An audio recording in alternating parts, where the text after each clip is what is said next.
Hello, my friends.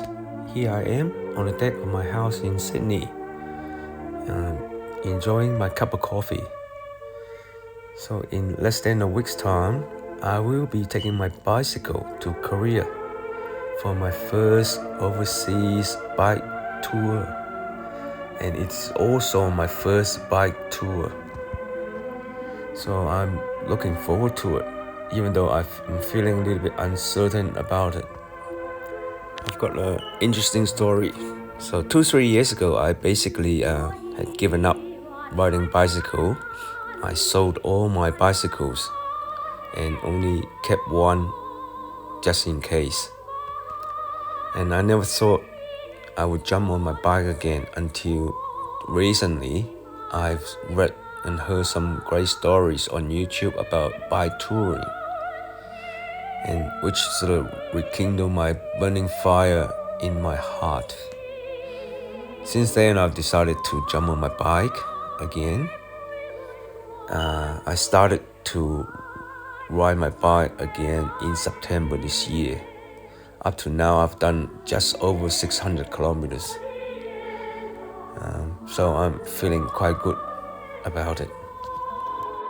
I'm not a kind of dreaming person, but in my 50s, I started to have a dream. My dream is to ride a bicycle from my home in Sydney all the way to Uluru, the Aries Rock in Northern Territory of Australia. The distance is around 2,800 kilometers. So the estimate would be it would take 30 days non-stop to just ride from Sydney to get to that big rock.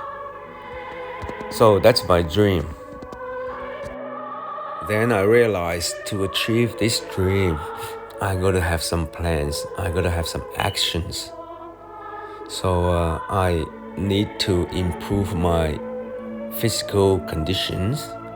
I need to improve my mental conditions. I also need to improve my camping skills, which I, at the moment, don't have any. So my Korean bicycle trip will be just a little warm-up. This trip will start from Seoul, the capital of South Korea, and all the way down to south to Busan. The total distance is around 633 kilometers, according to what they say online. And it would approximately take 5 to 6 days, and depends on the speed and the conditions, etc. One thing quite unique about this route is that the majority of the distance is actually you'll be riding on the designated bicycle lanes. So it's pretty safe. So for me, someone from Australia who is used to riding on the road with many cars passing by all the time at high speed, so that would be a piece of cake to ride in Korea, I would think. And I will not be doing any campings along the way this time. I will be simply just checking into the motel along the way, and wherever I can find them. And I also would be, so the main meals would be eating in the restaurants. In Korea, they offer lots of really nice tasting food. So it would be nice to enjoy the food while doing this trip. So I will be expecting to enjoy this trip very much. I've been told in the past that the autumn in Korea is beautiful because the change of colors of all the trees and leaves and everything else. However, this trip now starts at the middle of the November, which is almost the end of autumn and the beginning of the winter. So the temperature has will be dropping, so it will be a little bit cold, but I think still okay. That will be the sort of last bit of autumn, hopefully, and hopefully the weather is not going to rain. But this trip initially was a duet, but then my partner had to pull out the trip, so I was left between the hard place and the rock, and I didn't want to cancel the trip, so I decided to go ahead, even though it means the cost will be going up for one person because I'm doing it solo now, and it'll be less convenient as well because I have to completely independent on my own. But this is not my first time to Korea. My first time to Korea was back in 1999. That's when I finished my study at uni. I went there to meet my friends.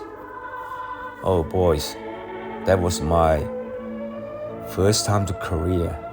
It was fantastic. I had a great time. It was so enjoyable. I still remember at the end of 1999, I flew in the Korean airport.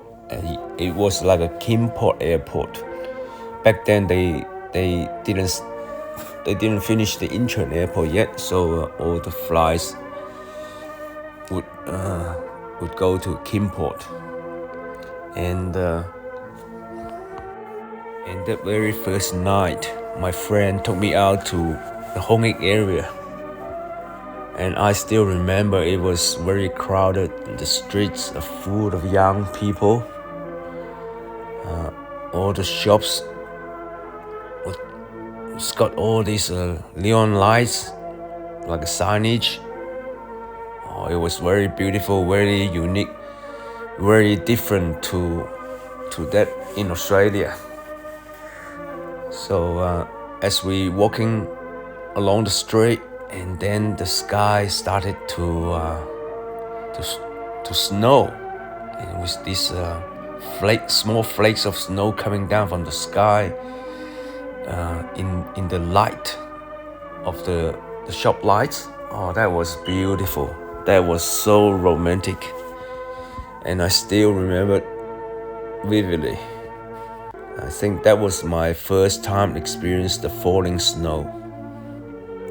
And then we went to one of these restaurants, which is really small and tight by Australian standard.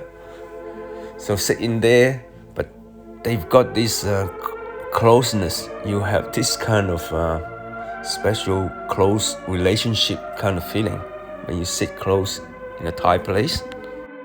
And during my time there, I stayed with my friends' friends who just got married, and they were very kind to me and generous. And I remember we used to go out to the coffee shops, to the bars, and to the cities, and I had a really great time. At that time, this guy, he used to drive with his car, just park anywhere in the city at night. I mean, he parked on the footpath. He sort of driven up to the Lamsan mountain and just parked in front of the gate. At that time, I thought, gee, this Korea is so free. It's more free than Australia. In Australia, there's so many sort of parking restrictions. But over there, he just parked anywhere and didn't give a damn. That was amazing. That's what I thought. It's now almost 25 years past. Gee, it's been a long time. It's a quarter of a century. It would be interesting to go back and find out how everyone is going. And, to see what's the difference. So I'm really looking forward to this trip. So if you found this interesting, please consider to subscribe my channel so you can come back and check my story, my Korean trip stories. and maybe some more bike touring stories in the future. Okay, thank you very much for your time. Stay tuned and I will see you soon. Bye bye.